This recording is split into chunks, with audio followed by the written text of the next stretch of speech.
एक बताता है क्या के निकले हवलची और ओतका बेर में आथस ऐसे का काम रही से तेरे पंचायत में का काम रही इसको था? हां जी।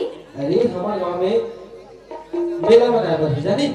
अच्छा का मोला दे नहीं भंडारा। हां तो मैं सोचे भंडारा साल को तरफ से रही। हां तो मैं क्यों राजा बेटा घर बेटे जेल में जा दी और बैंक में पैसा निकाल के लाती ताकि मैं सामान खरीद के गांव में भंडारा दे सकूं। अच्छा लेकिन मोला ये समझ नहीं आया वो का बात है जी तो घर ले कभी नहीं निकले है तो आज कैसे बोला खरीद पर खोदत जाता मतलब सही काम नहीं सकती चलो तो बता हो ना जी ठीक है आप मेरा कितना मेरे प्रेम कर और आप मेरे देखो तो मुझे है तो